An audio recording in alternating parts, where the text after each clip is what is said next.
Bonjour à tous. Bonjour. Nous sommes très heureuses de vous accueillir à ce webinaire sur la culture client. Je me présente, je suis Nathalie Ruchot, je dirige chez Assemis Conseil le pôle culture client.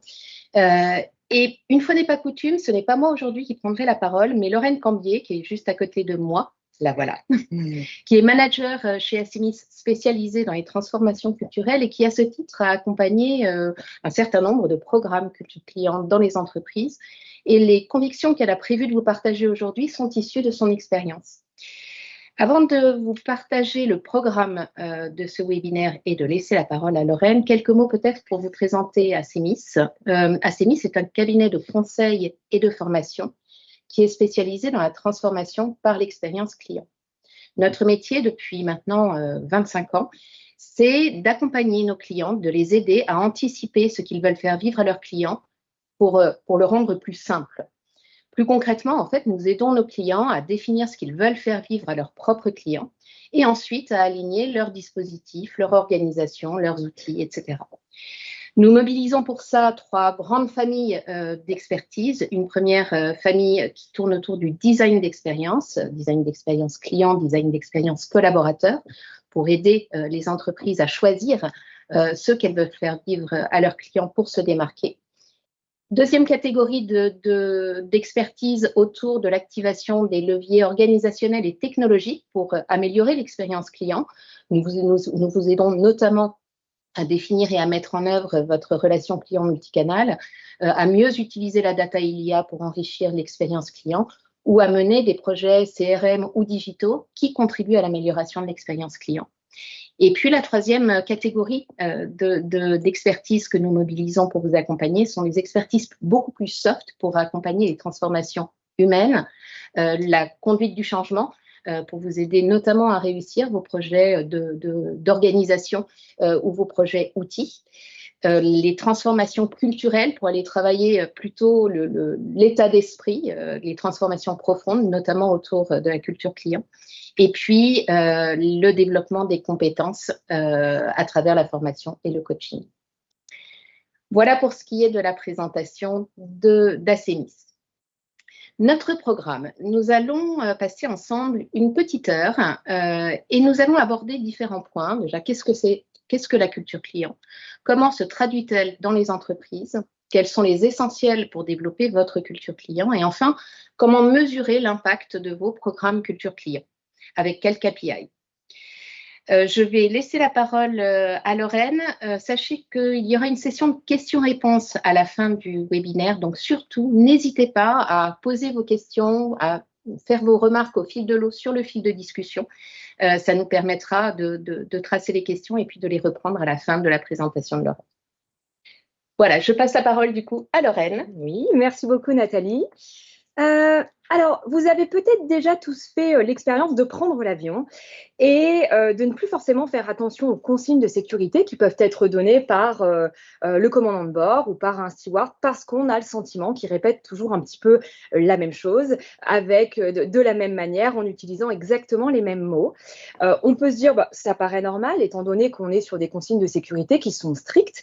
Et pourtant, de plus en plus souvent, on voit que ça change et que les discours sont de plus en plus personnalisés. Hein, chacun y ajoute parfois sa petite touche. Alors pour ça, je vous propose de visionner une courte vidéo et puis ensuite, on en discute ensemble. Voilà. Et maintenant, eh bien, il nous faudra donc, comme je vous le disais, un temps de vol relativement court, 3600 secondes pour atteindre Paris. C'est pas très dur à calculer, ça je vous laisse faire. À Paris, à notre arrivée, il fera nuit et c'est dommage car il devrait enfin faire relativement beau d'après Météo France ce soir, cette nuit, hein, juste après ce serait une autre histoire, mais cette nuit il semblerait que si vous voulez sortir, pas besoin de parapluie. Bonne nouvelle. Température agréable, 21 degrés, j'espère que vous appréciez, là, dans l'avion. Hein. Ah non, à Paris, non, 9 degrés. Je vais vous souhaiter un très bon vol et je vous remercie. Alors, on voit déjà ici que le commandant de bord, il sort de son cockpit, il va au contact des passagers. Et il a certes passé les informations qui sont importantes pour les passagers, mais il l'a fait à sa manière. Il a un discours qui sort du discours qui est automatique et il prend l'initiative. Il a sans doute la latitude qui est donnée aussi par Air France pour faire autrement, pour faire un petit peu à sa sauce. Alors évidemment, c'est toujours plus simple de répéter un discours qui a été écrit, d'utiliser les mêmes mots, c'est souvent rassurant. Et c'est un effort de faire autrement, de s'approprier un discours et de le faire de manière non standardisée.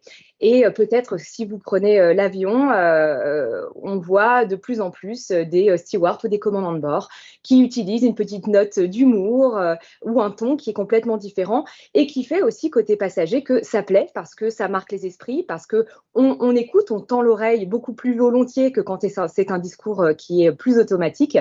Et on a récolté quelques commentaires des passagers ou d'autres personnes qui réagissent voilà, en disant ce capitaine, il donne envie de prendre l'avion, il est rassurant, quand est-ce que je prends le prochain vol avec ce capitaine, etc. Donc c'est une initiative qui plaît et qui marque les esprits. Alors, justement, revenons au début, hein, la culture client. Qu'est-ce que c'est que cette culture client? Alors, la culture client, c'est avant tout un état d'esprit qui est partagé par tous les collaborateurs, par tous les métiers, et qui a pour objectif de placer le client au cœur de chaque action quotidienne. Donc, être orienté client, c'est se poser la question, quel va être l'impact de ce que je fais sur ce que va vivre le client. Par exemple, si c'est un conseiller qui est en contact au téléphone avec un client, c'est se poser la question, c'est se mettre à sa place et puis essayer de se projeter sur sa situation pour mieux comprendre quel est son besoin et pouvoir y répondre au mieux. Donc vraiment, être orienté client, c'est penser client, c'est agir client en fonction de ce qui est le mieux pour lui et de ce qu'il sera le plus en mesure de les satisfaire, même si parfois ça nécessite de sortir un petit peu du cadre ou en tout cas de processus qui sont établis d'habitudes particulières. Alors, on peut penser que la culture client, ça va concerner les collaborateurs d'une organisation qui sont en contact direct avec des clients.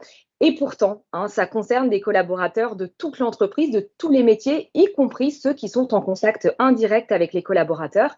Et vous allez le voir juste après, on va revenir sur des exemples assez concrets d'entreprises qui mettent en avant une culture client qui est vraiment partagée par tous et qui irrigue un petit peu tous les canaux de l'entreprise. Et cette culture client, on voit donc qu'elle se traduit à la fois dans les comportements individuels, mais également dans les comportements collectifs. C'est avant tout un état d'esprit, donc c'est un ensemble de croyances, un ensemble de valeurs, et donc on est bien au-delà juste d'un sujet de comportement qui vient utiliser des sujets habituels, enfin des leviers habituels. On écrit des règles et puis on demande à chacun de les appliquer. Donc quand on se parle de culture client, c'est une transformation qui vient se faire de l'intérieur, on vient la travailler différemment et bien sûr, elle ne se fait pas d'un coup, ça prend du temps parce que c'est faire évoluer des mentalités dans le temps, de manière profonde et faire en sorte bien sûr qu'elle s'ancre dans le comportement de chacun pour que penser client, ça devienne un réflexe dans le quotidien de chaque collaborateur d'une entreprise et donc que chacun puisse incarner la culture client auprès de chaque client. Alors, c'est intéressant de se demander concrètement comment la culture client, elle vient se traduire dans les entreprises et puis surtout comment est-ce qu'elle va être perceptible de l'extérieur et donc ce qui nous intéresse ici, comment est-ce qu'elle va se voir pour les clients. Donc, si être orienté client, c'est penser, c'est agir client dans tout ce que je fais, dans chacune de mes actions quotidiennes en tant que collaborateur, que ça concerne tous les métiers. C'est donc que la culture client, on l'a dit, c'est plus qu'un sujet de comportement. Et en fait, ça vient irriguer aussi les décisions, la gouvernance, la manière dont on va concevoir un produit, une offre, un service, dont on va recruter, dont on va s'organiser. Alors, je m'explique et vous allez voir, on va rentrer dans quelques exemples illustrés. Par exemple, être orienté client, c'est pour un chef de produit marketing qui construit une offre ou un produit ou un service, c'est penser client à ce moment-là et c'est se dire, bah voilà, moi je conçois mon offre, je suis à l'écoute de mes clients, je vais me mettre à sa place et je vais vraiment me poser la question, qu'est-ce que mon client va vivre quand il va utiliser mon produit ou mon offre. De même, c'est également une culture client qui va se traduire dans la manière dont un collaborateur va construire un processus et va se poser la question, est-ce que le client il rentre en ligne de compte au moment où je définis mon processus? Un autre exemple pour être concret aussi, c'est une culture client qui va se traduire dans la manière dont je vais partager les caractéristiques d'un produit. Alors non pas les caractéristiques techniques, parce que pour finir, ce n'est pas ce qui intéresse le plus un client, mais c'est surtout partager les bénéfices pour le client et puis les usages qu'il va en faire. Et alors là, on a parlé peut-être de collaborateurs qui sont un petit peu plus proches du client. Et si on s'éloigne, on prend un petit pas de recul, on a aussi des collaborateurs qui sont moins en contact direct avec les clients et qui, pour finir, peuvent aussi avoir un impact. Je prends pour exemple un directeur financier qui va prendre en compte le client et qui va se poser la question, quel va être l'impact sur le client de telle ou telle décision financière. Et enfin, un dernier exemple, ça va être un DRH qui, au moment où il va faire passer, par exemple, ou recruter des collaborateurs, va se poser la question, est-ce que la personne que j'ai en face, elle a une sensibilité client particulière ou bien si je vais organiser des formations pour les collaborateurs de mon organisation, est-ce que je vais travailler sur la montée en compétences de mes collaborateurs sur des sujets de culture client, de sensibilité client particulière. Donc voilà, on voit ici que la culture client, ça irrigue toute l'entreprise et l'objectif, bien sûr, c'est que ça se voit pour les clients, aussi bien pour ceux qui sont en contact direct avec les clients que de manière indirecte. Alors, n'hésitez pas, bien sûr, si vous avez des questions au fil de l'eau, Nathalie le disait tout à l'heure, on prendra le temps d'y répondre. Alors, je vous propose qu'on se passe quelques exemples concrets d'entreprises qui sont particulièrement orientées clients. Je vous disais tout à l'heure, être orienté client, par exemple, pour un chef de produit, c'est penser client quand il conçoit son offre ou son produit. On a pris ici l'exemple d'une plateforme qui s'appelle Swile et qui réunit au même endroit l'ensemble des avantages salariés. Et là, je vais vous parler plutôt de tout ce qui est ticket restaurant. Swile, plutôt que de penser son offre par rapport à ce qui existe déjà, ils ont une approche intéressante. Ils sont partis des irritants clients et se sont vraiment posé la question, comment est-ce qu'on va construire notre offre pour répondre à ces irritants clients?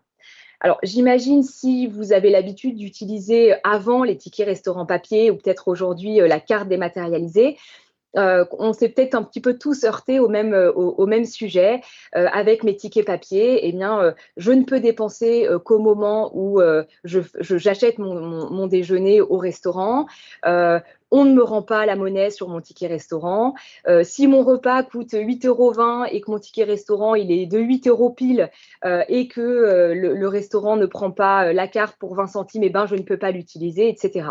Et pareil, si on a une carte dématérialisée, je ne sais pas très bien où j'en suis dans mon budget parce que je l'utilise, je paye un petit peu tous mes déjeuners. J'ai perdu ma carte, je sais que ça risque peut-être d'être compliqué pour aller bloquer ma carte, etc. Donc, ils sont vraiment partis de ces irritants quotidiens des utilisateurs et ils ont conçu une application, donc Swile, qui part de ces irritants et qui essaye de simplifier la vie de ses clients. Et aujourd'hui, Swile a conçu une appli et une plateforme qui permet, avec sa carte, donc, de payer son repas, même si je commande en ligne et que j'ai envie de payer sur Deliveroo. Si je n'ai pas la somme exacte, eh bien, je peux avoir ma carte bancaire qui prend automatiquement le relais. Je peux mettre la carte dématérialisée sur mon téléphone, sur ma montre.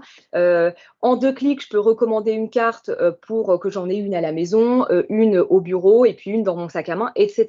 Donc voilà, là, ils ont vraiment conçu une offre en se mettant dans les chaussures du client et en se posant la question, on a des irritants clients qui sont forts, comment est-ce qu'on va construire une offre en essayant de gommer ces irritants clients? Je vous parlais tout à l'heure d'être orienté client, c'est penser client quand on construit des processus qui simplifient la vie des clients. On pense assez rapidement à Amazon. Pour le client, ce qui compte parfois, c'est d'être livré très vite, au plus vite, mais parfois aussi, c'est d'être livré au bon moment, c'est-à-dire surtout au moment qui compte le plus pour moi. Je vous donne un exemple. Si j'ai envie d'organiser une soirée crêpe avec des amis le week-end et que je veux commenter une crêpière, ce qui m'intéresse le plus, c'est bien sûr sur Amazon que la crêpière soit disponible, mais c'est surtout que je puisse être livrée au bon moment. Et ça, Amazon l'a bien compris parce que l'étape du choix de l'heure, du créneau de livraison, il apparaît bien au niveau au début de mon parcours d'achat. Et pas à la fin. Une fois que j'ai commandé et que j'ai payé, je sais dès le début de mon parcours que je vais bien pouvoir être livrée au bon moment. Et à contrario, on a, et j'en ai fait l'expérience assez récemment, Leclerc, qui lui a peut-être pas forcément pensé client au moment où il a conçu son processus, puisque cette étape de je sais à quel moment je vais être livré, il apparaît tout à la fin quand on a commandé et qu'on a validé son panier, ce qui parfois peut être un irritant assez fort. Et puis également, être orienté client, c'est communiquer non pas sur les caractéristiques très techniques du client, d'un produit, mais communiquer sur les bénéfices clients ou les usages qu'on en fait. Et ça, à nouveau, hein, Leroy Merlin l'a très bien compris parce que dans son catalogue, il commence par indiquer qu'est-ce que je veux faire de mon produit. J'ai pris ici l'exemple d'une pompe. Ce qui intéresse le client, c'est de savoir qu'est-ce qu'il va faire de cette pompe. Et en fonction de l'usage que je vais en faire, il me propose les produits qui vont correspondre à mon besoin. Et on a pris un contre-exemple dans le même secteur, Monsieur Bricolage, qui lui ne m'oriente pas en fonction du besoin, mais me propose directement une liste de produits avec des caractéristiques techniques qui, vous le voyez ici, sont particulièrement techniques. Et si je ne suis pas expert sur le produit, eh bien, ça ne va pas forcément m'aider particulièrement à faire mon choix. Et enfin, un dernier exemple sur cette partie, penser client, c'est aussi réunir des collaborateurs qui sont moins préoccupés par l'application stricte d'un discours, d'un speech qui est standardisé, mais plutôt de se concentrer sur ce qu'ils ont envie de générer auprès du client et la volonté de nouer une relation qui soit personnalisée, qui soit attentionnée à chaque client pour répondre à des besoins spécifiques. Et là, on vous propose de vous diffuser 2 très rapides vidéos sur des collaborateurs Disney qui, jusqu'aux personnes qui nettoient les rues, incarnent une culture client commune.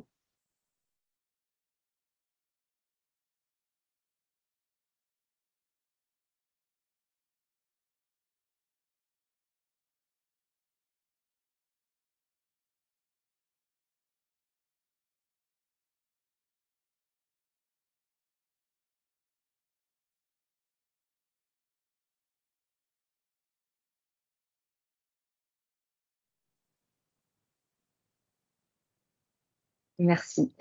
Donc, on le voit, peut-être les messages clés ici qui sont à retenir, c'est que la culture client, une entreprise qui est orientée client, ben, ça se voit pour les clients à tous les moments de relation.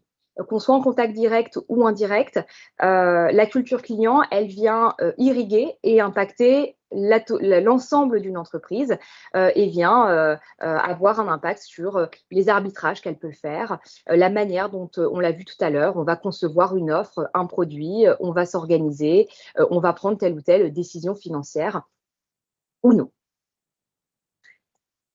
Alors, je vous propose de passer au troisième grand temps de ce webinaire pour échanger autour de ce qu'on appelle des essentiels pour renforcer votre culture client. Pour être orienté client, il y a un certain nombre de conditions de réussite. Alors, évidemment, il y en a plus que ça. L'idée, c'était pas de faire une liste exhaustive, mais nous, on voulait vous partager les 4 un petit peu indispensables pour faire en sorte de réunir les conditions de réussite pour être orienté client.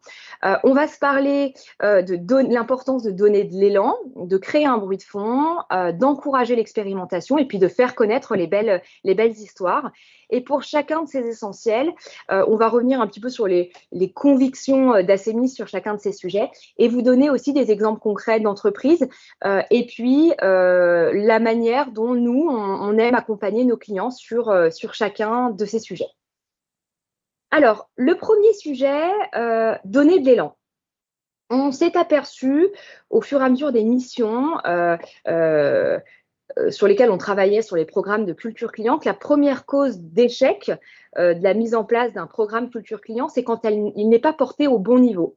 Et à ce moment-là, la strate haute de l'entreprise envoie des contre-messages parce que, en vrai, ils ne sont eux-mêmes pas convaincus que le client est une priorité.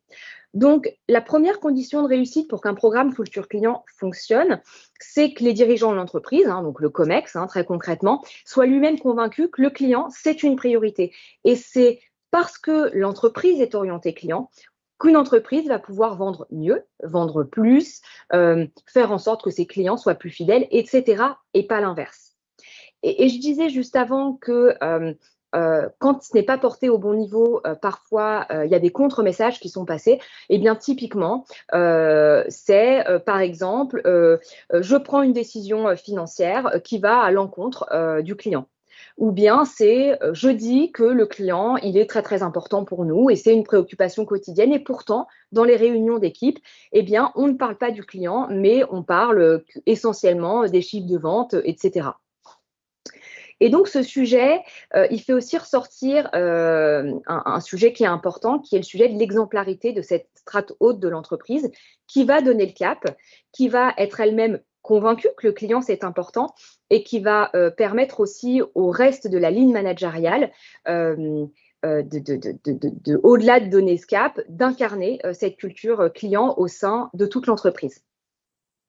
Alors, chez Assemis, on peut aider nos clients sur différents sujets et de manière différente. Par exemple, on peut aider les entreprises à définir une vision qui soit orientée client. On peut également insérer le client dans le processus de prise de décision pour faire en sorte que le client il rentre bien en ligne de compte. Par exemple, on peut travailler sur la mise en place de méthodes d'aide à la décision qui permettent de mettre en lumière l'impact d'une décision sur le client et essayer de le faire de manière systématique. C'est créer le réflexe de penser client dans tout ce que je fais. Et puis, on accompagne bien sûr les entreprises à travailler sur le sujet de l'exemplarité de la ligne managériale.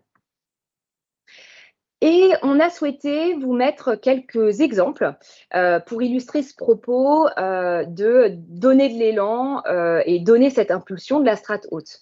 On a par exemple chez le CEO de Zappos qui passait régulièrement du temps avec le comité de direction au sein du service client pour comprendre quelles étaient en vrai, en fait il allait sur le terrain pour comprendre quelles étaient les attentes des clients, quels étaient leurs besoins, quels étaient les irritants qui ressortaient le plus, valoriser aussi les belles pratiques des collaborateurs qui travaillaient sur ce plateau de service client et puis aussi démontrer l'importance des métiers qui sont en contact avec le client.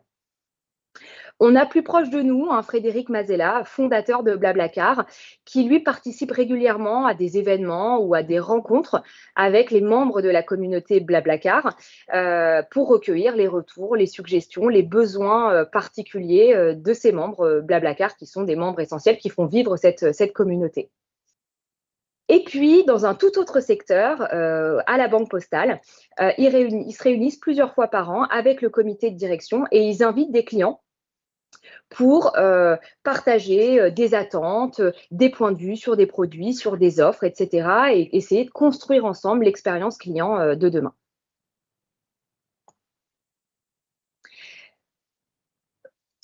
On a un deuxième essentiel qui est très important, c'est créer un bruit de fond.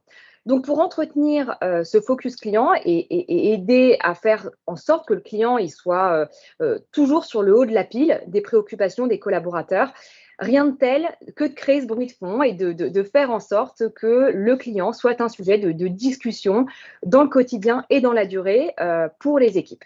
Et bien sûr que la satisfaction client soit un enjeu de tous les jours. Alors voilà quelques exemples d'actions qu'on peut mettre en place dans le cadre de programmes culture client pour accompagner nos clients sur ce sujet de créer un bruit de fond. Alors typiquement, on organise avec nos clients des événements récurrents autour des sujets qui sont très fortement liés aux clients. Ça peut être par exemple des journées du client, ça peut être des conférences autour de sujets clients comme l'écoute du client, comme réfléchir autour du NPS, de parcours client, de traitement des réclamations, etc. On peut également accompagner nos clients à partager du contenu autour du sujet du client, comme des vidéos témoignages de clients, comme des newsletters, des éléments de benchmark qui vont pouvoir donner des éclairages sur des attentes clients, des besoins clients, des irritants clients particuliers. Et puis, un autre exemple également, on accompagne nos clients à les aider à insérer des séquences interactives qui sont dédiées aux clients dans leur rituel de management. Et pour ça, on peut par exemple outiller des équipes avec des séquences qui sont vraiment clés en main.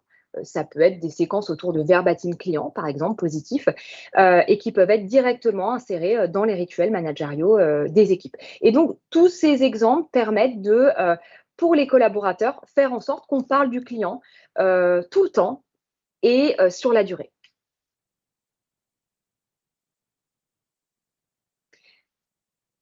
Voici quelques exemples, à nouveau, d'entreprises qui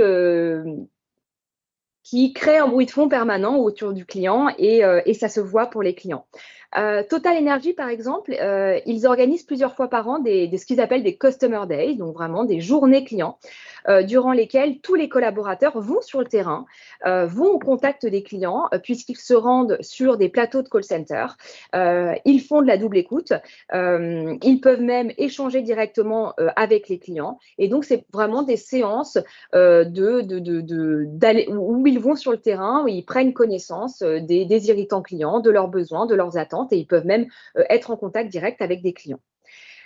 Dans un secteur un petit peu différent, on a Leroy Merlin qui a mis en place un dispositif d'animation dans la durée autour des sujets qui sont directement liés aux clients et à l'expérience client.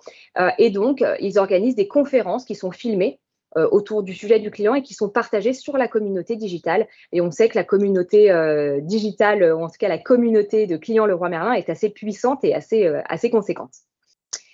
Et enfin, côté assurance, on a Allianz qui a proposé à ses managers des services clients d'insérer régulièrement dans leurs réunions d'équipe des temps qui sont vraiment dédiés aux clients. Et donc, il va y avoir des partages d'expériences vécues en tant que client de la part des collaborateurs, des temps où on va travailler ensemble sur comment est-ce qu'on résout des problèmes autour du client, etc. Donc voilà, le client, il est vraiment au cœur des échanges de l'équipe. On voit que dans les deux premiers leviers, créer un bruit de fond et donner de l'élan, on agit sur les croyances, donc sur les convictions profondes. C'est ce qui vient vraiment nourrir un socle de convictions partagées par tous les collaborateurs. Mais si ces croyances, elles restent à l'état de croyances et que ce n'est pas incarné en vrai au travers des comportements des collaborateurs, eh ben, ça n'est pas nécessairement perceptible de la part des clients. Et c'est quand même un petit peu l'objectif qu'on vise.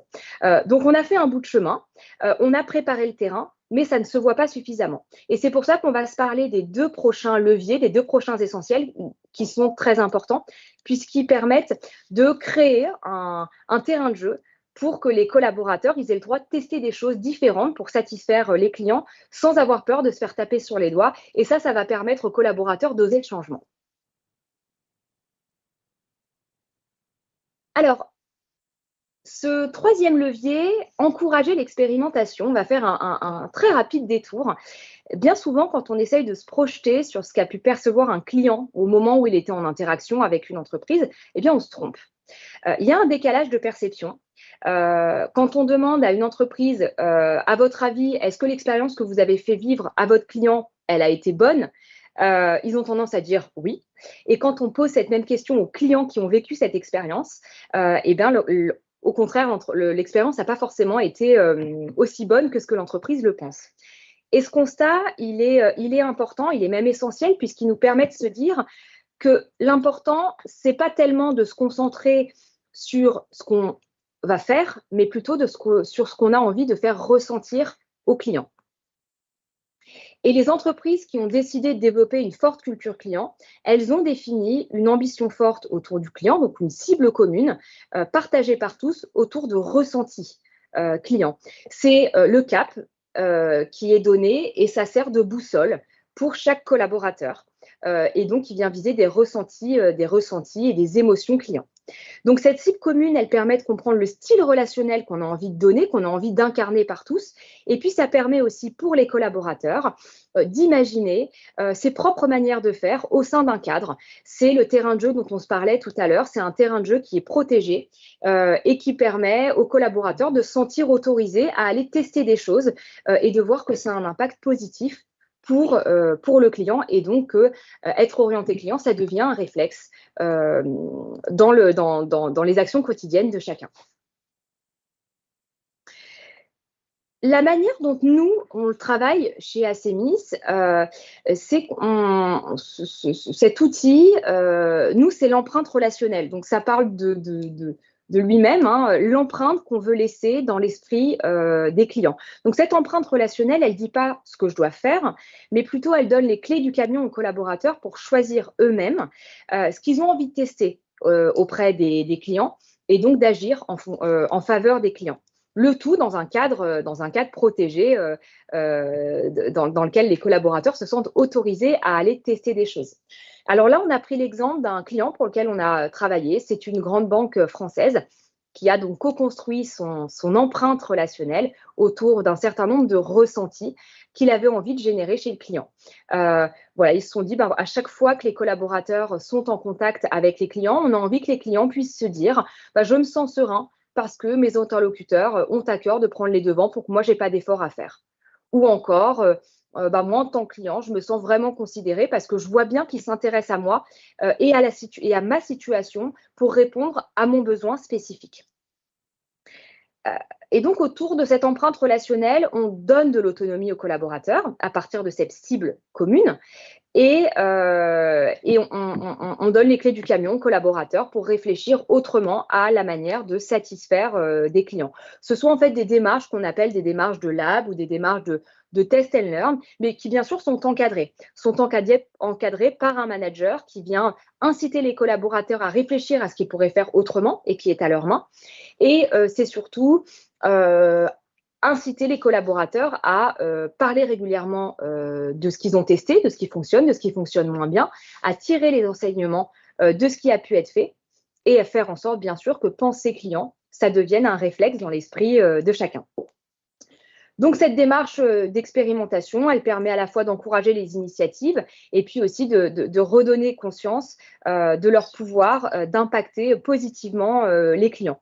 Et par exemple, ça peut être redonner aux opérationnels des marges de manœuvre en termes financiers, en termes de pouvoir de décision ou gommer ce qui parfois peut brider des initiatives avec des processus, des scripts, des choses qui sont un cadre qui est très rigide et dans lequel les collaborateurs ont assez peu d'espace pour faire autrement que d'appliquer quelque chose qui est prescrit.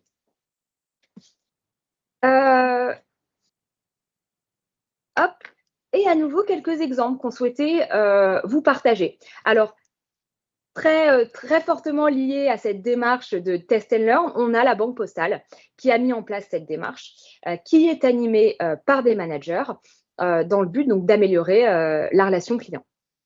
Je vous disais à l'instant qu'il était important de pouvoir libérer de l'espace pour que les collaborateurs puissent faire évoluer leur comportement au quotidien et leur donner des marges de manœuvre. Typiquement, au Ritz-Carlton, chaque employé dispose d'un budget de 2 000 € par jour. Donc, c'est une enveloppe qui leur est donnée et qui permet de résoudre des problèmes clients sans avoir besoin de demander l'approbation de la direction et de faire en sorte que pour finir, ce soit beaucoup plus compliqué ou beaucoup plus long. Il a la main, il a une marge de manœuvre. Et enfin, du côté de l'assurance, on a la Maïf qui, eux, ont décidé de supprimer les scripts qui parfois mettent un petit peu les collaborateurs dans un carcan, qui se sentent obligés de réciter un script, et puis aussi parce que c'est rassurant. Et donc, dans les centres d'appel, ils ont plutôt décidé de former les conseillers et les gestionnaires à la gestion des émotions. Donc, ils sont moins bridés, ils sont équipés parce qu'ils sont formés, et donc ils peuvent répondre aux besoins des clients, ils ont de la latitude et ils peuvent adapter leur comportement à chaque sociétaire. Et enfin, notre dernier essentiel, notre dernier indispensable pour créer les conditions de réussite, c'est de faire connaître les belles histoires. La culture client, c'est bien sûr aussi une question d'envie.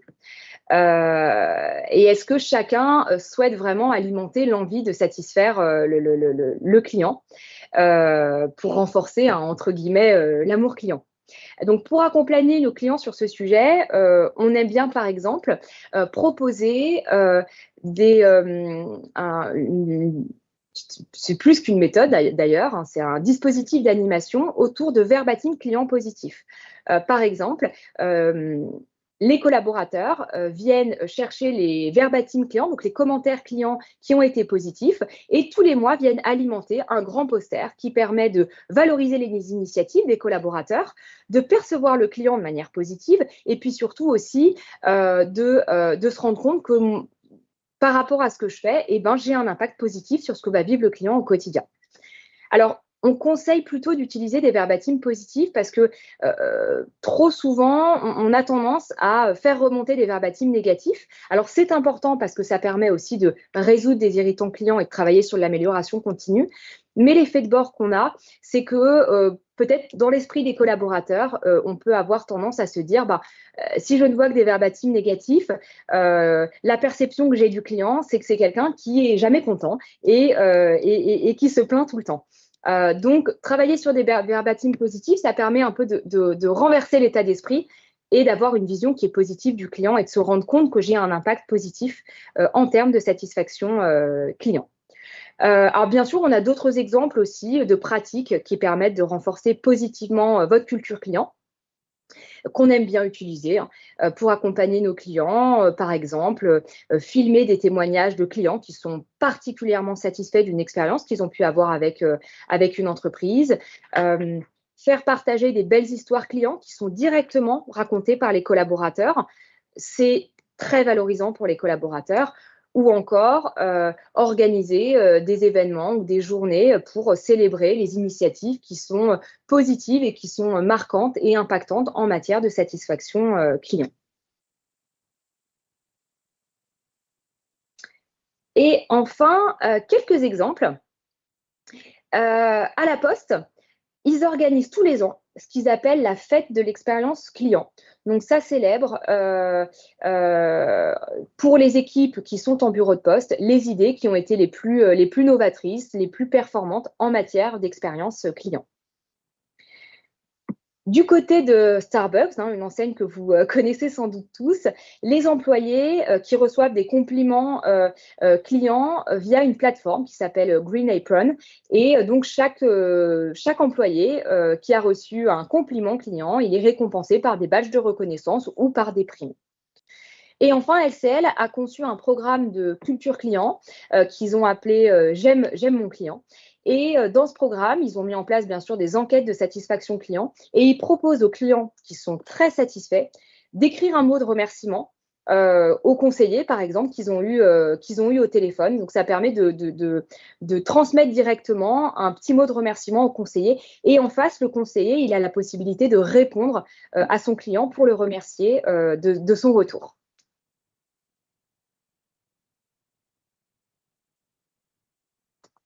Alors, on en arrive progressivement à la dernière séquence sur les effets qui sont produits de cette démarche orientée client. Donc, on voit que les entreprises, surtout dans un monde qui est aujourd'hui de plus en plus concurrentiel, c'est que les entreprises qui sont les plus performantes sont très souvent les entreprises qui mettent la centricité client au cœur de leur modèle économique. Et donc, aujourd'hui, être orienté client, c'est aussi une manière d'être plus performant.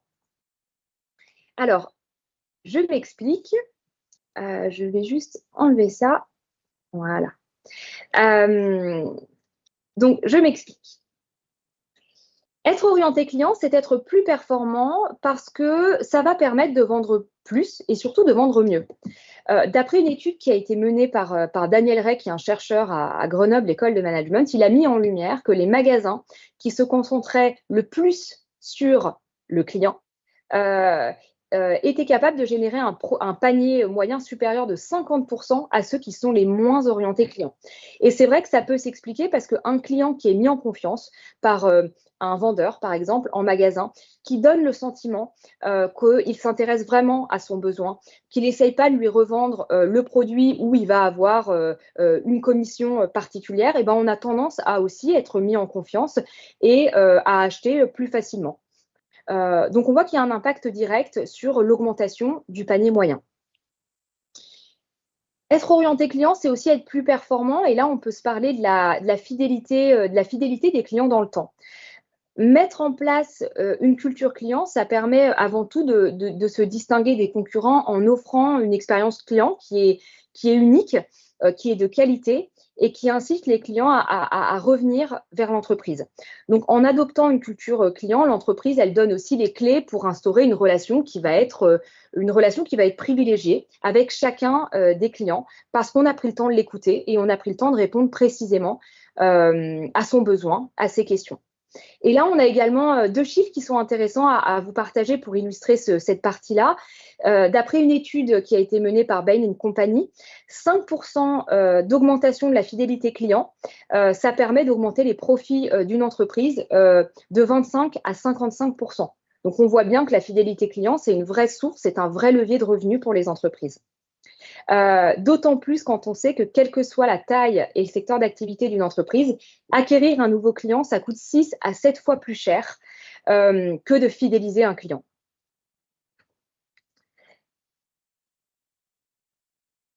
On a également un autre levier de performance, c'est quand on voit qu'on est une entreprise et elle est orientée client, ça permet aussi de limiter les interactions.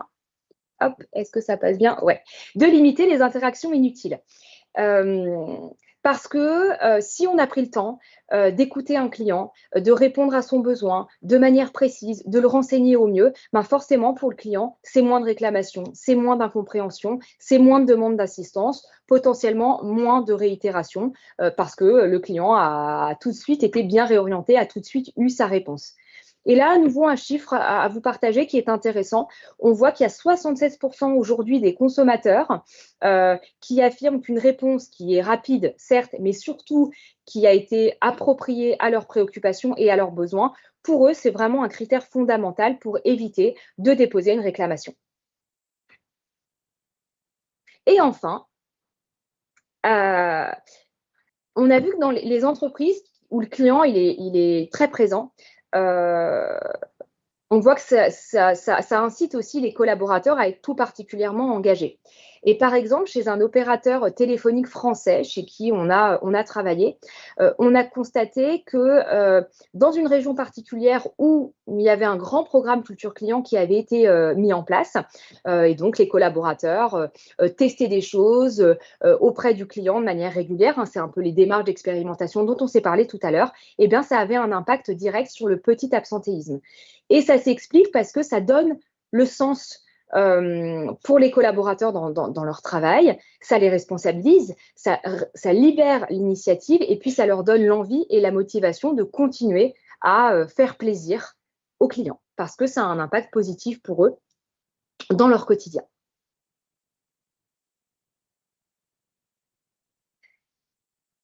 Et enfin, comment est-ce qu'on arrive à mesurer les effets de la mise en place d'un programme culture client? Alors, évidemment, vous avez les indicateurs de SAT habituels, comme l'ACSAT ou encore le NPS, qui est l'indicateur de recommandation client, qui sont des très bons indicateurs et qui sont très généralement utilisés pour mesurer les effets de la mise en place d'un programme culture client.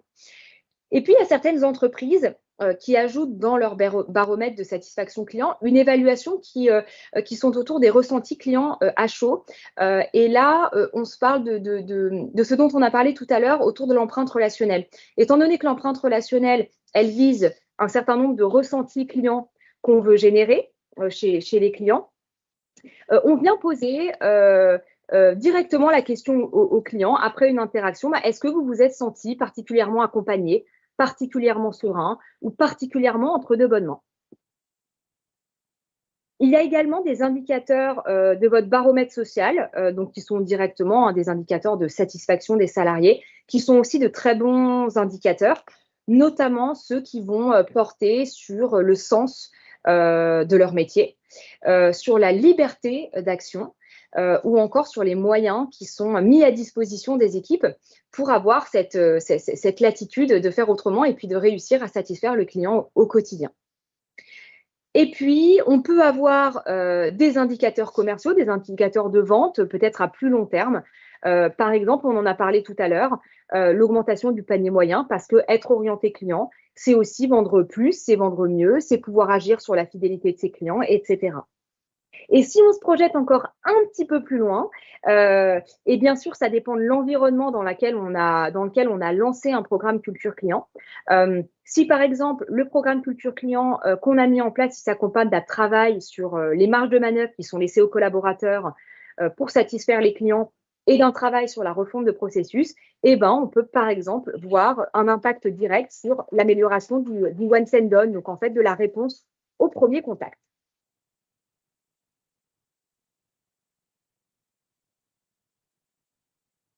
Donc, en conclusion de tout ce qu'on s'est dit ce matin, on voit que la construction d'une culture client, c'est un processus qui est long, qui se fait dans le temps, qui se fait dans la durée. Et si on arrête de l'alimenter, elle peut avoir tendance à se scléroser. Étant donné qu'elle repose sur l'évolution d'un état d'esprit, de croyance, de conviction, faire évoluer les mentalités et un état d'esprit, ben, c'est forcément quelque chose qui se fait en profondeur, qui se fait de l'intérieur, qui se fait sur la durée. Et c'est la raison pour laquelle chez Acemis, quand on parle de culture client, on parle non pas de déploiement, mais on parle d'une culture client qui va s'infuser, tout comme le ferait un sachet de thé qui s'infuse délicatement et progressivement dans de l'eau. Merci beaucoup pour votre écoute. Normalement, on est dans les temps. Et donc, la parole aussi est à vous. Hein. Si vous avez posé des questions au fur et à mesure dans le fil de discussion, on est bien sûr toutes très ravis d'y répondre. Donc, n'hésitez pas à nous faire part de vos questions. Alors, je crois qu'on a une question, notamment autour de comment faire quand la direction n'est justement pas convaincue de l'importance du client. Voilà, alors je vais peut-être… allez, j'y vais, Lorraine. Je vais peut-être commencer à y répondre. Alors, vous l'avez compris, hein, sans soutien et sans conviction forte de la part de la direction, à un moment donné, votre programme Culture Client risque fort de s'essouffler parce que vous allez devoir lutter contre des moulins. Et si en permanence, la direction de l'entreprise passe des contre-messages en matière d'importance du client, vous aurez beaucoup de mal à créer en fait ce socle de conviction commune autour de l'importance du client. Donc oui, la conviction de la direction est un élément clé pour construire votre programme Culture Client. Et c'est quelque chose qui ne se construit pas rapidement. C'est-à-dire que c'est l'objet, enfin c'est l'aboutissement généralement d'un cheminement. Donc si vous souhaitez faire prendre conscience à votre direction de l'importance du client pour l'entreprise, si vous souhaitez la faire cheminer sur ce sujet-là, vous pouvez avoir plusieurs types de leviers. Je vous donne 2 exemples de modalités, mais ne vous attendez pas au grand jour et au coup de baguette magique parce que ça prend du temps. Première modalité, c'est les faire réfléchir aux KPI qui vont évoluer à partir du moment où on a une stratégie plus centrée client et on améliore la satisfaction et l'expérience des clients. Voilà, les faire réfléchir à ce qu'ils vont pouvoir gagner en termes de performance opérationnelle, à l'amélioration des KPI business qu'ils vont pouvoir constater, peut-être aussi à l'amélioration des KPI sociaux et de l'engagement des salariés pour les projeter en fait sur les gains que ça peut occasionner pour l'entreprise. Et ça, vous pouvez construire cette réflexion-là sur la base d'éléments de benchmark, parce qu'aujourd'hui, on a de la matière qui existe et des retours d'expérience sur ce qu'ont gagné les entreprises sur ces différents volets de la performance. Ensuite, deuxième exemple de choses que vous pouvez faire pour nourrir ce cheminement, c'est peut-être aussi organiser des learning expéditions, organiser des rencontres de personnes de votre CODIR avec des dirigeants d'entreprises qui ont fait ce travail sur la culture client pour les interroger sur ce que ça a apporté à leur entreprise et la manière dont ça s'est concrétisé dans leur propre environnement. Le partage entre pairs, c'est souvent un bon levier aussi pour alimenter les transformations culturelles. Alors, je vois qu'il y a une autre question aussi sur est-ce que vous avez des exemples d'expériences clients B2C, B2B et non B2C. Alors, évidemment, hein, on est amené à accompagner des entreprises qui sont dans le B2B. Personnellement, moi, je travaille par exemple auprès d'Orange B2B, auprès d'Altarea Commerce, qui est une foncière immobilière, où on va raisonner, par exemple, pour la foncière immobilière, sur de l'expérience enseigne, puisque pour Altarea Commerce, les clients ne sont pas les clients finaux, c'est-à-dire nous qui étons dans les centres commerciaux et qui allons dans des boutiques, mais les enseignes qui louent les emplacements où installer leur boutique. Et donc, oui, on travaille sur la mise en place de programmes culture client pour que chaque collaborateur, aussi bien à la gestion, à l'exploitation, à la commercialisation, ait un socle commun de valeurs qui soit partagé, parce que le client qui ici, par exemple, hein, est une enseigne, il est important, j'en suis convaincue, et donc on met en place un certain nombre de choses pour travailler sur ce qu'on a appelé une expérience tapis rouge pour des enseignes qui viendraient à ouvrir sur un centre commercial. Donc oui, on est bien sûr amené à travailler sur du B2B et de plus en plus aujourd'hui. Je vois également qu'il y a une question. Comment pouvons-nous comprendre les attentes de nos clients lorsque nous ne pouvons pas les rencontrer en personne, par exemple, parce que nous sommes à distance? Alors, il y a plein de manières, évidemment, hein, l'idéal, c'est de pouvoir les rencontrer en vrai, mais en fait, il y a plein de manières de le faire autrement. Il peut y avoir des enquêtes, non pas forcément des enquêtes de satisfaction, mais des enquêtes qui permettent de donner la parole à des clients pour recevoir, recueillir des attentes et des besoins sur des offres, des produits ou de manière générale. On peut aussi tout à fait, par exemple, sur des plateaux de call center, organiser avec des collaborateurs, avec un comité de direction, de la double écoute. Pour entendre en live des préoccupations, des demandes clients particulières. On peut s'inspirer aussi de ce qui est dit sur les réseaux sociaux et de ce qui est remonté sur les réseaux sociaux. Et on peut tout à fait organiser à distance, par exemple, des tables rondes qui réunissent des clients autour de thématiques particulières sur lesquelles une entreprise a envie d'échanger et approfondir la manière dont ils vont concevoir l'expérience client de demain pour leurs clients. Je me permets de rebondir sur ce que tu dis, Lorraine. Quand vous êtes loin, que ce soit géographiquement ou en termes de contact de vos clients, ce qui peut arriver quand vous n'êtes pas en interaction directe et que vous avez une relation client intermédiaire, la manière dont vous pensez et dont vous structurez vos dispositifs d'écoute client va être clé. Parce que c'est ça ça va être la seule source qui va vous alimenter en connaissance client. Et donc, du coup, pensez votre dispositif d'écoute client de manière à mettre les capteurs au bon endroit et de poser les bonnes questions pour aller capter pas uniquement les retours sur la satisfaction du client, mais aussi des informations sur ce qu'ils attendent, ce qui permettrait de mieux les satisfaire. Ça va permettre de vous nourrir d'insights et donc, du coup, de vous aider à mieux comprendre vos clients et à développer une expérience qui sera plus impactante pour eux. Je vois également qu'il y a une question, comment faire contribuer les équipes en contact au quotidien avec les clients, des commerciaux, des services clients, etc. Alors oui, ça c'est notamment des sujets que l'on aborde quand on parle de mise en place de démarches d'expérimentation ou de test and learn. Concrètement, on propose à ces équipes qui sont en contact direct avec les clients très régulièrement de réfléchir à des idées, des pratiques qu'ils ont à leur main, généralement des pratiques relationnelles, qu'ils pourraient mettre en place pour satisfaire des clients. Ça peut être des choses très simples, puisque là, on se parle aussi notamment d'un sujet de comportement. Par exemple, voilà, moi, je suis conseiller en magasin et la chose que j'ai envie de tester auprès de plein de clients, c'est de dire bonjour à chaque client que je croise, y compris si ce n'est pas mon client dans les rayons, et puis de pouvoir le regarder dans les yeux pour lui faire sentir que je l'ai vu et qu'il a de l'importance pour moi. Et puis, il y a bien sûr des choses très simples, hein, et puis des choses qui peuvent être plus complexes à mettre en place.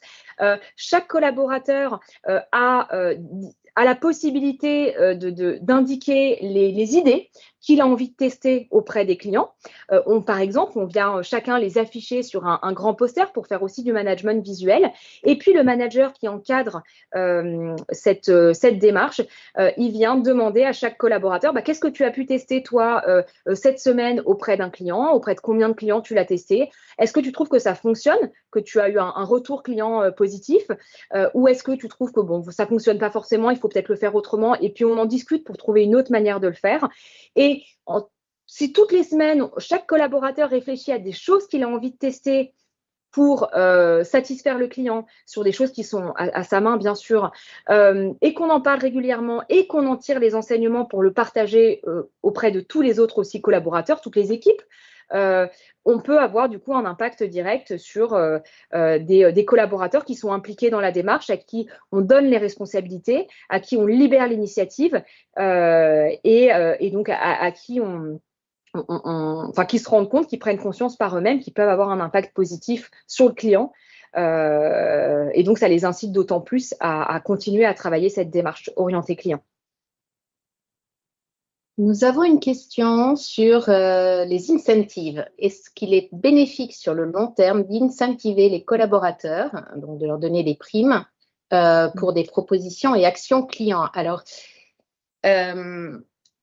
est-il bénéfique sur le long terme? Oui, ça peut l'être. En tout cas, il est plus bénéfique d'incentiver les collaborateurs sur la satisfaction client que de les incentiver uniquement sur autre chose. Donc, je ne dis pas qu'il faut les incentiver uniquement sur la satisfaction client, mais en tout cas, ça permet d'avoir les incentives sur la satisfaction client permettent souvent de contrebalancer des incentives sur du commerce qui peuvent générer des pratiques très très pushy en termes de commerce, et donc du coup on oublie un petit peu le client et ses besoins. Derrière, attention toutefois aux effets de bord que ça peut avoir, notamment quand on incentive sur des notes NPS. Moi, je me souviens de missions, de programmes dans le cadre desquels on est allé regarder un petit peu ce qui se disait dans les verbatim clients qui étaient captés lors des sondages clients. Et en fait, on allait regarder ce qui se passait derrière les notes 9-10 de NPS. Et il m'est arrivé à plusieurs reprises de lire des verbatim du type c'était nul, mais on m'a tellement dit qu'il fallait mettre 10 que j'ai mis 10. Et donc, du coup, on a un NPS absolument hallucinant, excellent. Et puis derrière, des verbatim clients qui disent vraiment le contraire, qui disent toute l'insatisfaction qu'ont les clients vis-à-vis du contact qu'ils ont pu avoir avec le collaborateur ou vis-à-vis des process de l'entreprise. Donc, incentiver les collaborateurs, pourquoi pas? Il y a beaucoup d'entreprises qui s'en sortent très bien et qui développent une très forte culture client sans utiliser d'incentive. Donc, voilà, c'est tout à fait jouable. Et si vous décidez d'incentiver vos équipes sur la satisfaction client, attention à l'effet de bord. Vous risquez fort de mobiliser les énergies individuelles sur la manipulation et l'influence de la note plutôt que sur la réelle satisfaction de vos clients. Peut-être, il nous reste 1 minute. Peut-être la dernière question. Comment calculez-vous le ROI des programmes culture client que vous accompagnez? Alors là, en effet, ça va plutôt être sur la manière dont on arrive à le mesurer, parce que c'est vrai qu'on est aussi sur un état d'esprit, sur des soft skills. Mais on a un certain nombre aussi de KPI qu'on peut suivre. Je le disais un petit peu tout à l'heure. Le fait, par exemple, de suivre le NPS, qui est un indicateur de recommandation client, c'est un vrai indicateur pour se dire si j'ai vécu une expérience qui était particulièrement positive parce que j'avais en face de moi des collaborateurs d'entreprise qui étaient aux petits soins, je vais avoir tendance, bien sûr, à le recommander naturellement autour de moi. Et puis, on peut aussi travailler sur des clients, des ressentis, les ressentis des clients à chaud si on a travaillé autour de la mise en place d'une empreinte relationnelle. On a des indicateurs autour du baromètre social, on a parfois des indicateurs commerciaux. Donc, en fait, après, c'est vrai que nous, quand on accompagne des programmes culture client, on a une vraie étape clé qui est sur quels sont les indicateurs qu'on a envie de suivre et qu'on peut suivre à la maille, bien sûr, de l'entreprise, à la maille parfois très opérationnelle, à la maille des équipes, à la maille de la direction. Et donc ça, c'est une étape qui est clé parce que forcément, on a envie de suivre quels sont les résultats au-delà Et puis, on a bien sûr des verbatim, hein, on a du quali et on a du quanti. Quand on voit un livre entier de verbatim client qui remercie le conseiller qu'il a eu au téléphone parce qu'il a été particulièrement bienveillant, attentif, à l'écoute, on est aussi sur de la valorisation client très très forte et qui aussi est un vrai levier de motivation pour les collaborateurs. Est-ce que tu souhaites peut-être ajouter ? Oui, à long terme, mais à long terme, on mesure souvent l'impact financier en fait des programmes culture client par le suivi des économies qui sont faites en matière de relations clients, la gestion de la non-qualité, ça coûte très cher. Suivre la baisse du nombre de réitérations, suivre la baisse du nombre de réclamations. Voilà, tout ça, ça permet de quantifier un petit peu les économies réalisées grâce à l'amélioration de la culture client. Mais ça se fait sur le long terme. On constate aussi souvent une augmentation du chiffre d'affaires, du panier moyen, de la durée de vie des clients. Mais ça aussi, c'est une tendance plutôt sur le long terme. Donc, on peut très bien suivre ces KPI-là à la maille, à des mailles d'équipe pour regarder un petit peu comment finalement les performances et notamment les performances business au sein d'une équipe évoluent au fur et à mesure qu'elles suivent un programme culture client. Voilà. Et puis je fais une dernière petite parenthèse. Nos collègues du COS ont développé un dispositif qui permet de mesurer l'orientation client des équipes. Et il peut être intéressant d'aller mesurer la corrélation, d'aller suivre la corrélation entre l'évolution du niveau de culture client d'une équipe et puis ses résultats, et notamment ses résultats business, notamment quand vous êtes un réseau de distribution. Allez regarder à la maille d'un magasin comment évolue l'orientation client de l'équipe du magasin et comment évolue son chiffre d'affaires. Ça peut être un indicateur également qui est intéressant. Je vois qu'il est 11h03. Merci beaucoup à tout le monde d'avoir suivi ce webinaire autour de la culture client. Si vous avez d'autres questions, si vous souhaitez échanger avec nous, bien sûr, n'hésitez pas. Vous avez normalement affiché les contacts de chacune. Et bien, on vous souhaite une très bonne journée et à bientôt peut-être. Excellente journée à tous. Merci, au revoir.